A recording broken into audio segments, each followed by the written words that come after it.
sure where that is. But anyway, they point us in the right direction. We have the someone to do the pledge this evening with us. Good evening. I have the distinct pleasure of introducing some of our 5th grade student ambassadors to come up and do the pledge. So we have Kaylee Acock, Solana Martinez, Alan Miller, Jackson Parker, Mia Sullivan, and Sayla Wheeler.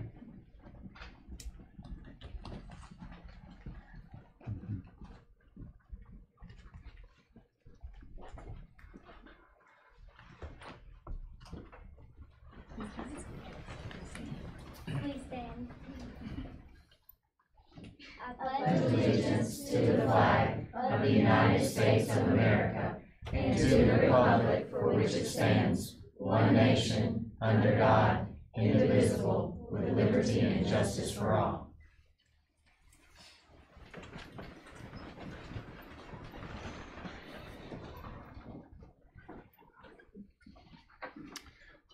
Hope everyone's had a chance to read the notes, the minutes from the last meeting. So can I have a motion to accept the minutes as written? So moved. A second? Second. All in favor? Yeah. Aye. And the agenda? Do we have any additions to the agenda tonight, Dr. Howard? We have no additions. We have a revised personnel list that has one addition that we can speak to when we come to personnel, if that's okay. Okay. It's a transfer. All right. All right. With that being said, do I have a motion that we accept the agenda as written? So moved. And a second? Second. All in favor? Aye.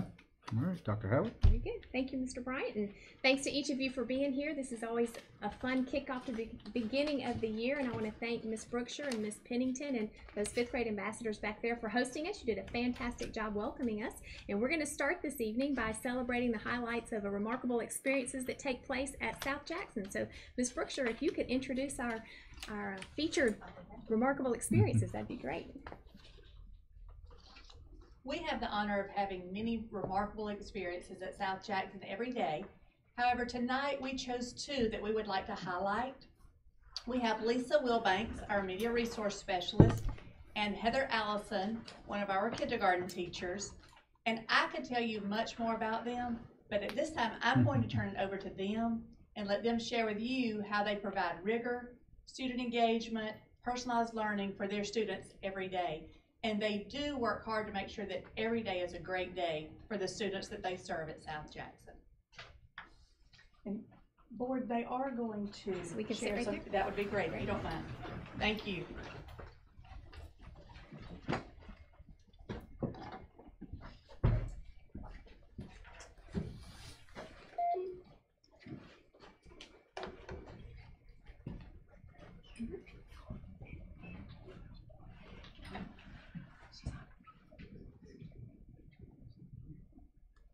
Takes just a second for it to.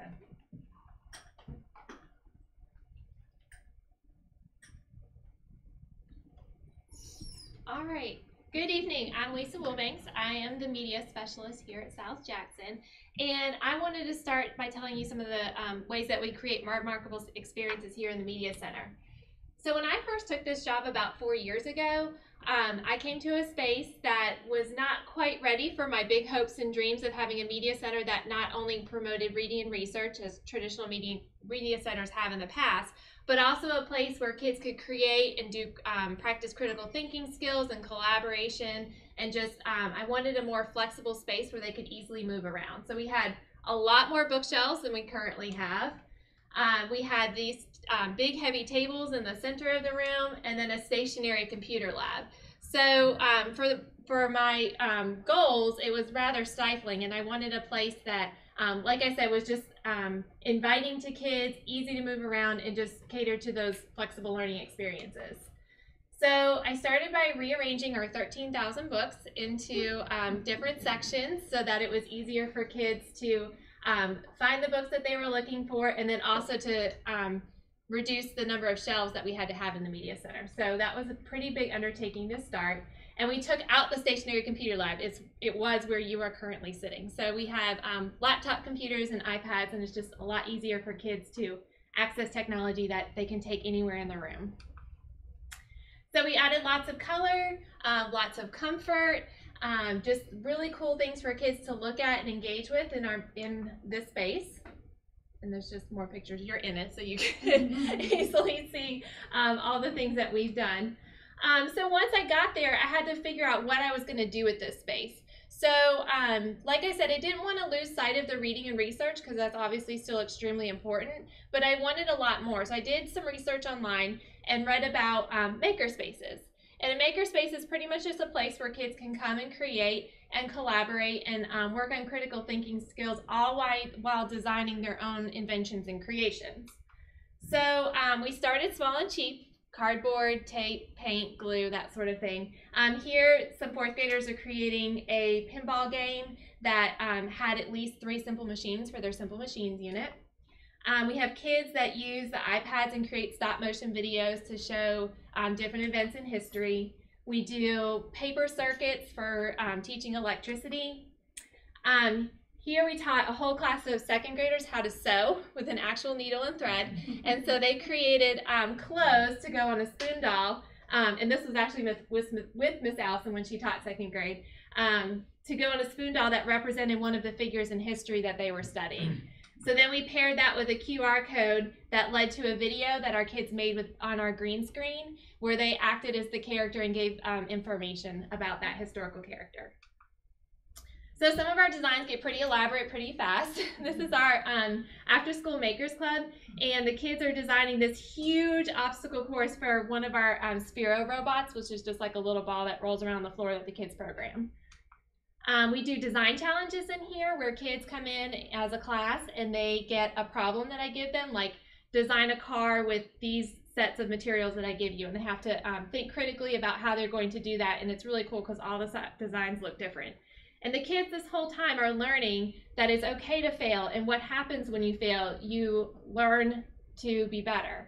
And so they learn how to push through those frustrations and the failures to have great successes. They learn to work together as a team.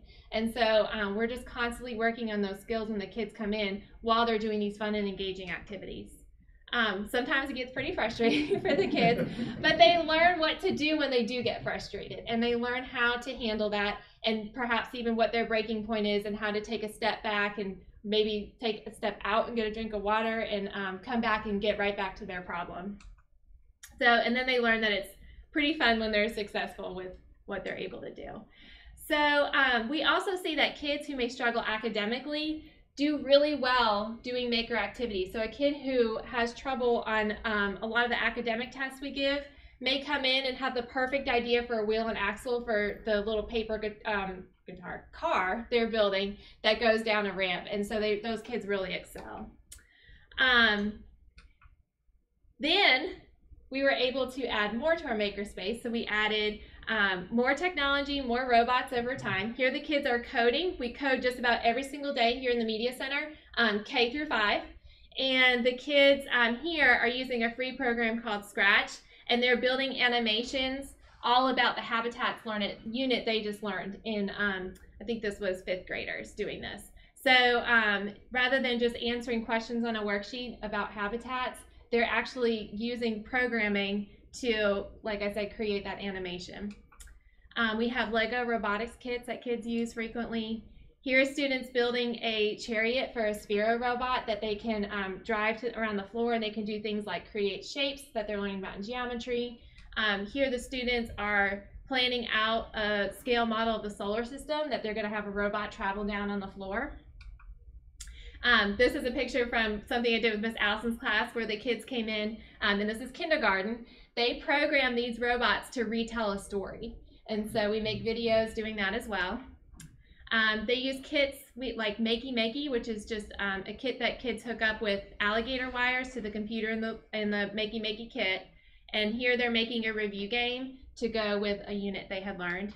And this is Audrey, and she's going to tell you about how she used Makey Makey. So I'm talking about my project right now, and how I did this was I went on the web and searched up a bunch of pollution facts. Then I wrote them down, I went to Scratch, and then I recorded them. So I programmed them like this from the recordings for them to say the pollution facts. Here's how it works. You hold the home button, and then you tap one of the copper wires. And it starts to say a fact. Polluted for fishing, swimming, or life. And what did you build your robot out of? We built our robot out of all recycled materials. And the name of this robot is the Bob 2000. So you can see in this video, she's learning about pollution and recycling and developing this robot that she created on her own. And she's programming and then our Makey kits to make it interactive. We have a 3D printer. We have one of the first 3D printers that we had in Jackson County here in our media center. And our kids design things all the time to go with different units and just things that they even create themselves. They love seeing it come to life on our printer. We've been using Breakout EDU. We just started it last year. We've been doing it all this week. It's basically an escape room style game for education to do our media center orientations. We use it throughout the year for science and math and social studies as well, but my media center orientations are this interactive. Before the kids would come in and sit in front of me and I would just tell them the rules and procedures of the media center, they'd get a book and leave. And now it's really engaging. They get my quick spiel, about 5 minutes of the rules and procedures, and then they get to review them with this escape room style game, and they get really into it. It's very exciting. I've also developed a book budget committee where kids have control over some of our media center budget, so they help decide what books we'll purchase. They send out Google Forms to their peers and collect data, and then here they're analyzing the data to make those decisions. We connect all the time with people through Google Hangouts and Skype. So here students connect with classes where we share read-alouds with one another. Here they're connecting with an author in New York City that they love to read his books. This is with a scientist in Tybee Island. We've connected with park rangers in Yellowstone to learn about habitats there. This was connecting with the aquarium in North Carolina. She taught us all about sea turtles and again about pollution, how those affect the sea turtles with 3rd grade. And you can't really see, but she's got a sea turtle up in the video in the screen that she's showing the students, and it was flapping around. So that was pretty cool for them to see. And then we've just been sharing more on Twitter and connecting more on Twitter as well in the Media Center. I created us a Media Center account last spring, and one of the first posts I did was of a 3D model of a zombie goldfish, which is the main character of a series that our kids love.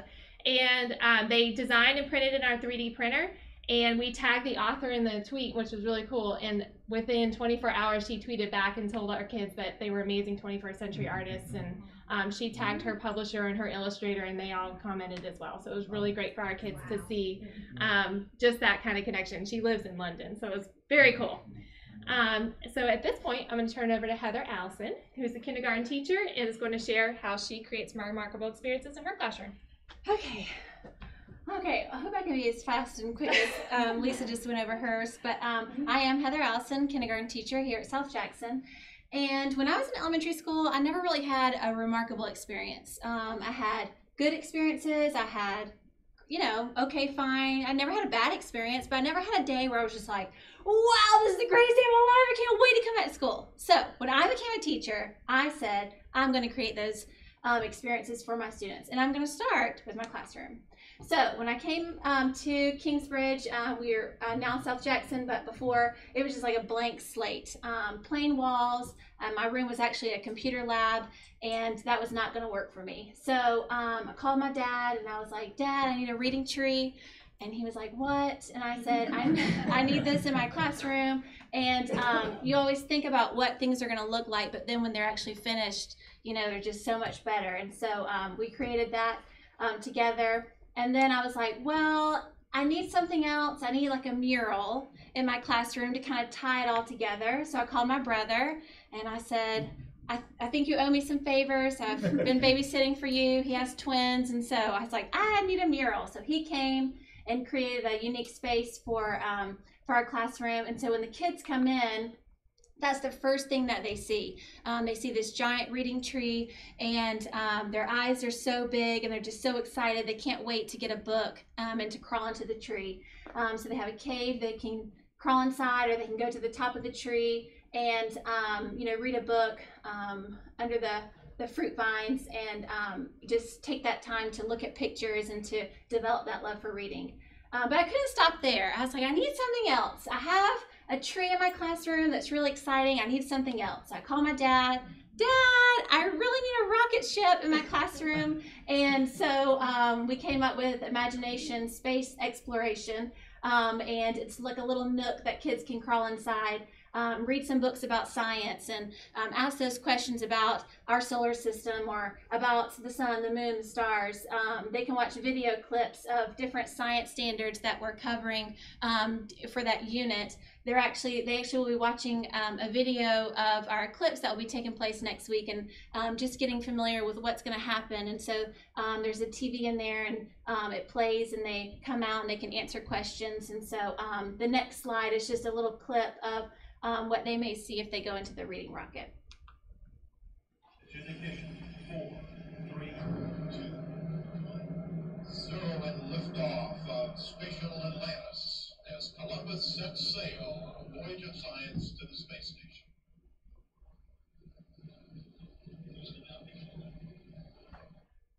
So that's always fun for kids to get to experience. But we also have flexible seating.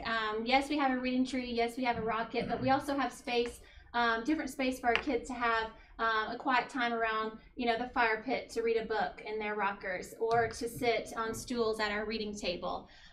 We have different stools in our technology station where kids can just have an opportunity to sit at something different other than just a chair. And they always they feel like they're adults if they're sitting on a stool and working at a station. But not only that, things that we do in our classroom, lessons that we plan, activities that we do, standards that we're working on. We try to give kids opportunities to show mastery of those standards with something other than a pencil and a piece of paper. Because let's be honest, when you're 5 years old, that's not the most fun. So they get to paint with marbles and talk about motion.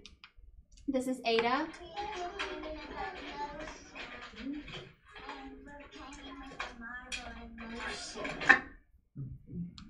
And we do taste tests when we're talking about the 5 senses. And your day is not complete if you haven't had a 5-year-old sample a lemon. And so, yes, we do use pencil and paper, and yes, we do record with our scientific observations and things like that. But we do other things like work with food for 2D and 3D shapes, and we build a personal pan pizza with our shape unit. And kids like those things. They're excited about what we're doing in our classroom. When a kid comes in to school and the first thing they say to you is, "What are we doing today?" That is really exciting for a teacher. And so I try to give them those things where they get to work with different manipulatives. They get to look at color changes and record that in their science journals. And they're not just learning about color from a book that we read, although we do read a lot of books, but they're experimenting with those things. They're looking at rocks, they're making those observations, they're moving around our classroom, they're not just sitting at one table or one chair all day, they're up and they're moving around. And my favorite part, collaboration with Miss Wilbanks. My kids start very early in the year working with Miss Wilbanks to come up with projects and create things that would show that they've met a standard at the end of our unit. So they're making musical instruments when we talk about different sounds that we hear. The next video you'll see my students worked with Miss Wilbanks to program a dot and dash robot to go around a map of our school. And they recorded their voices to talk about different places in our building that we could use to show new families if they were to come in, or new students that are new to our classroom or our school. And then you'll see one of our students who used 3D shapes to build a haunted house, and they used the Makey kit to record different sounds for their haunted house. And so those are just fun things that we get our students to do.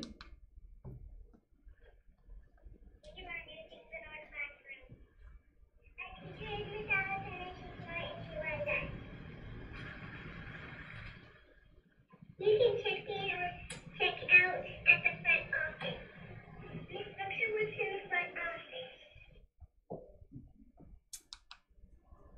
we built a police garage, this is what we used. We used cones, we used rectangular prisms, and we used spheres.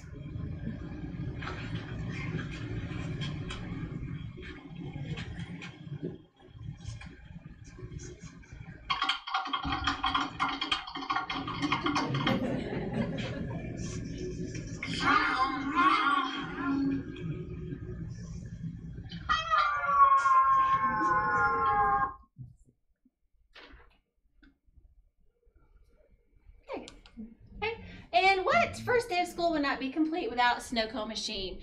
So when kids came in on the first day of school, we made sure that they had a great, first experience, and then we made snow cones and we sent them home all sugared up. And so that's really fun to have, have those things in our classroom. But at the end of the day, you can have a classroom with a reading tree or a rocket. You can have flexible seating.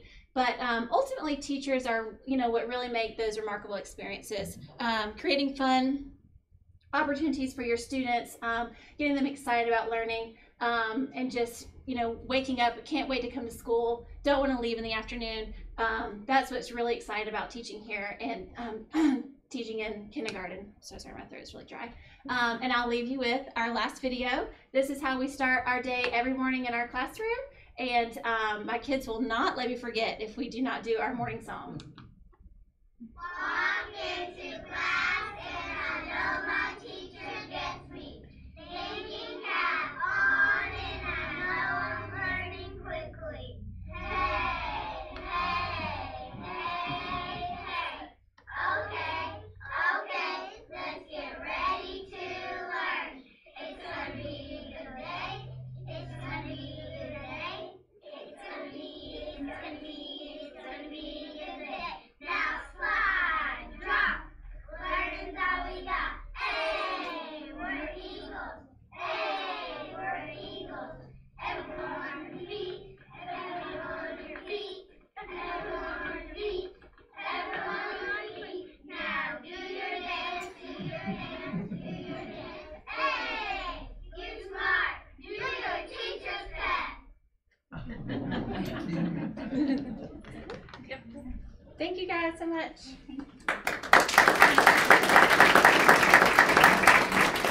Thank you, Ms. Wilbanks and Ms. Allison. One thing I want to add quickly is, they didn't mention this, but the relationships they build with their students every day and the things they do to get to know their students also assist in making this remarkable experience. So thanks to both of them. Thank you. Thank you.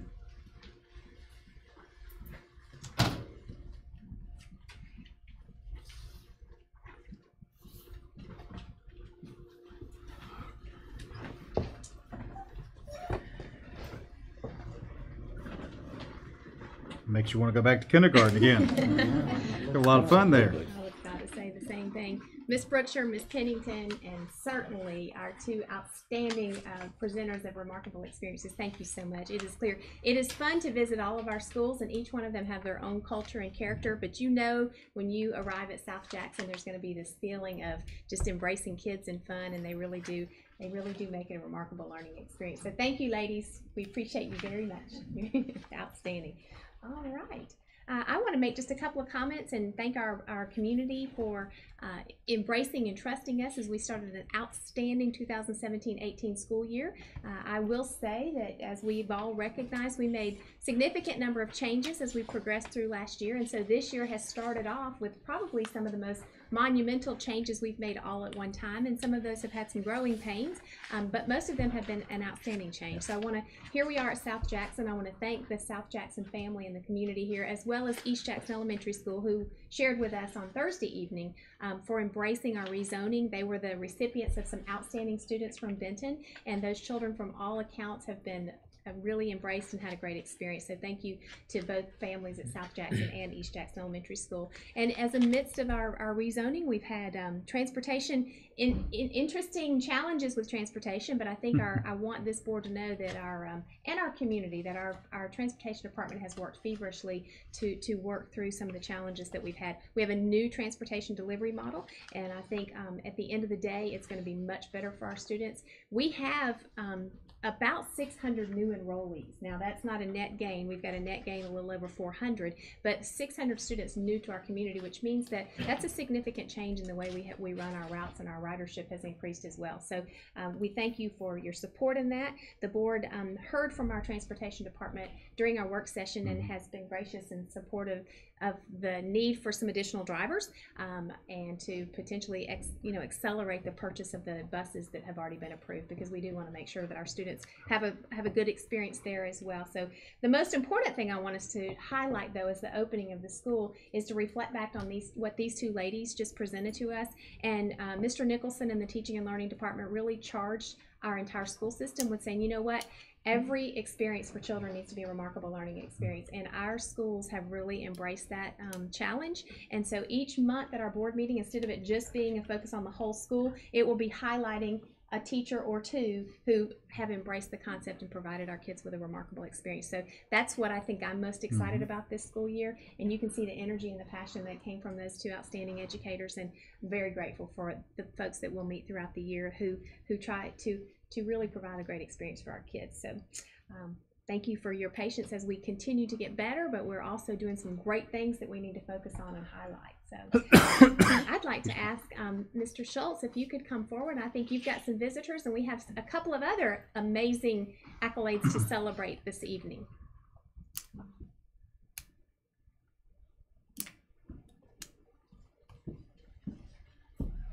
Well, good evening.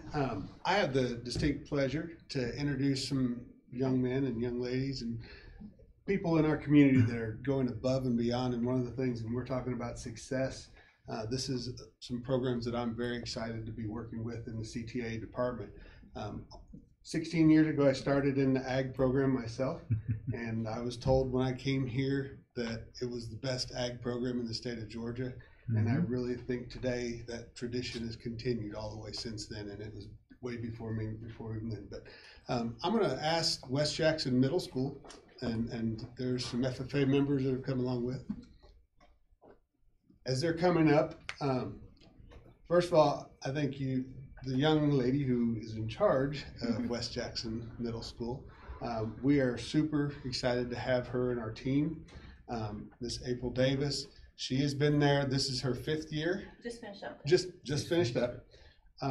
But to not just say that it's been 5 great years, but what she takes her classrooms above and beyond. When we're talking about, exemplars in the classroom and relationships with the kids, I don't know if we have a teacher as good as her around. I'm pretty excited that she's in our department. But not only in our community, there's a national award, and she has been recognized again this year. She just finished up 5 years. 4 of those 5 years, she has been in the top 5 chapters, middle school chapters in the nation. So that's a really good record to follow up on, just saying so. But I congratulate West Jackson Middle School, and I'd like to ask her to come forward and recognize the individuals that she's brought with her tonight. Thank you so much. I was just thinking about it when they were presenting before about the word remarkable, and I think that, we've had a pretty remarkable few years, like Todd was just mentioning, because we've only submitted this application 4 times, and all 4 times it's gone to national, so it's pretty amazing. So we were really thankful to be recognized again, but not only to represent our students here, but Jackson County as a whole, but also Georgia, because out of all 5, there are 4 chapters from the state of Georgia, so that's very exciting for us. So we have some students here that wanted to share just a little bit about what that experience is like, and y'all can take it away from there if you want. So my name is Michael Howard, and this is Jesse Cronick and Joseph Lefford. And like Ms. Davis and Mr. Schultz said earlier, we, for the 4th year in a row, we are awarded the Outstanding Middle School Top 5 in the nation. And so we came here to tell you a little bit about what that consists of. So when we go to the National FFA Convention, we will present a 15-minute speech about our POA, which is sectioned into different activities that we've done within our FFA chapter last year. And the best ones will be that's what they'll be based off of as they're judging us. So we were one of the best in our areas, and then we moved on to the state. We came second in the state. So now we are going to national convention to figure out our placement in the top 5 national middle schools in the nation. We have 15 minutes to do our presentation, and we hope we'll do good. Thank you so much. Good job, guys.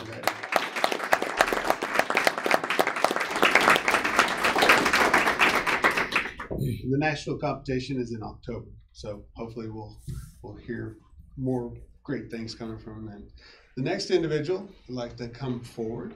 Again, we have a tremendous program at our high school, at Jackson County High School, and also on the east side, but we're really excited to have Dr. Shannon Lawrence and Mr. Drew Brookshire.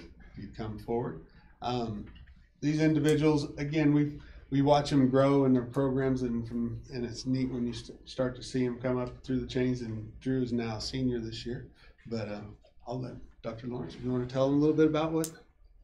Go for it. I'm glad to.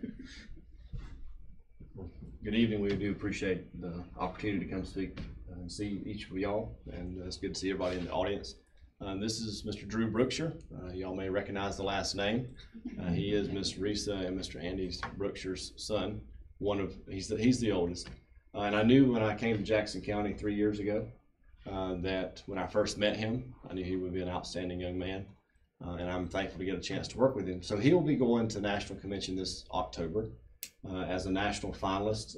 He is one of 4 in the nation who has exemplified himself through his hard work ethic and his way of carrying himself in front of adults and basically making a very, very good reputation for himself.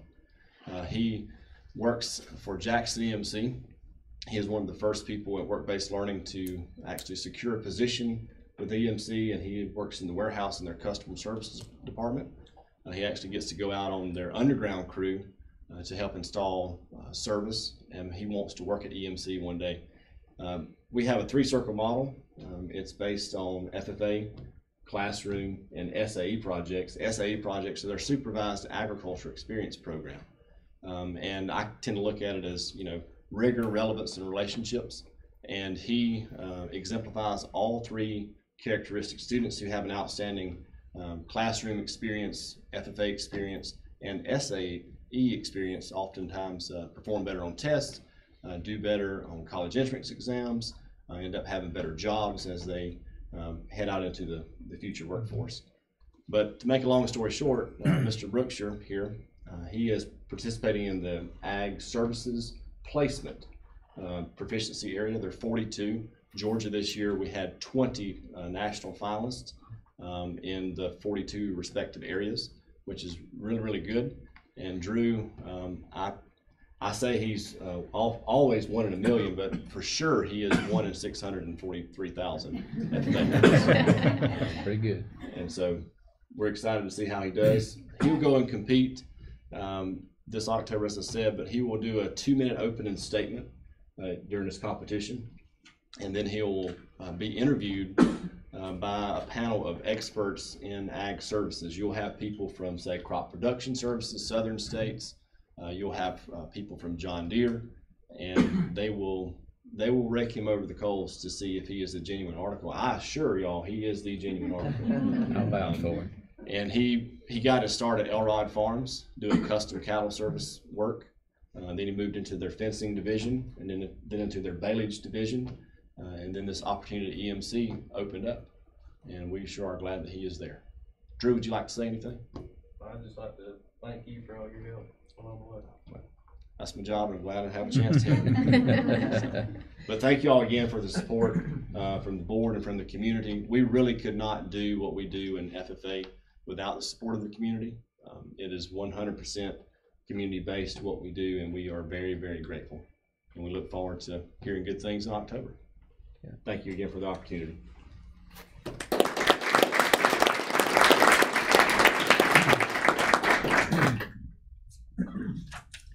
That will bring you to your knees to be humbled by the leadership that we're among. I want to send a very special congratulations to Mr. Brookshire. We've watched him grow up and couldn't be more proud of a more deserving young man, but he's earned that. He has earned where he is.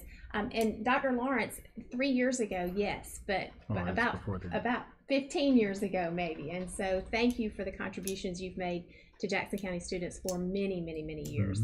I was one of those people at West Middle when he first started, and I said, if I ever am blessed enough to have children, I hope that's a man that gets in their path. So I'm very grateful that that's a person in their path. So thank you for all that you do. We are very, very blessed in Jackson County. And congratulations, Ms. Davis and that West Jackson Middle School crew. We'll be watching from afar and cheering for you as you go on stage, and look forward to the highlights. So I think we're very fortunate in Jackson County to have some amazing folks working with some amazing kids. And I think we are too. that's all that we have this evening. Wow. All right. Well, I echo your sentiments about Dr. Lawrence. I was able to have a child that did have classes underneath him, and without a shadow of a doubt, I think he is probably one of the finest FFA advisors in the country, if not in the nation. He's a man that definitely takes these kids up underneath his arms as if they're his own, and there's no finer man as far as to develop a child as it is an FFA. And I know that each of you guys have experienced FFA, but it is one fine organization. And when you have leaders with this caliber, as we do in Jackson County, Mr. Story, Todd, Robbie Buchanan from years past, Dewey Johnson, Tony, Embry. you know, the list just goes on. We have had all the way back phenomenal advisors, and that is the reason why when you go in the room there and you see the plaques on the wall, and eventually the plaques that used to be on the wall, that when you walked in there, it was just like you felt that you were in hallowed grounds, because you just see the awards that these kids have won, and it's because of leadership that we have in that department. And that echoes into all the other classrooms that we have throughout the school. We have phenomenal teachers, and we just don't do enough to pat them on the back. And I encourage each of you to do that. It doesn't cost a dime to pat somebody on the back and say, you're doing a good job. Keep up the good work, because these teachers are in the trenches right now, and they really get hammered by the things that the state hands down that they need to do, and they do it with a smile, and they keep on going. And they were at schools yesterday and Saturday, because I saw them. I was there myself. But we've got dedication from our teachers that they just want to give love, and they want to give the experience and the what they have to offer to these kids. And it just, well, I won't go what I was going to say. I'm sorry. But one thing that it is, we definitely need to make sure that we show the love to the teachers as well, because we've got some great ones. We really do. And we've got great administrators, and we've got great support staff. So, okay, I'll get off my soapbox. Last second on that. But anyway, thank you to all of you that the things that you do, the principals, the assistants, because I know the time that you put in, and I know you're not paid for it. You get that attaboy every once in a while, but I think it needs to be a lot more of it. That's my opinion. Okay, with the consent agenda here, we wanted to talk about one personnel I do, item first before we go there. Yes, sir. And if appropriate, I may go over each of these items. Okay, quickly, why don't we do just to that? make Let's it- go through the okay. consent, the agenda there, and go over that while and then we'll vote on that. First, obviously, is the work session, which was Thursday evening.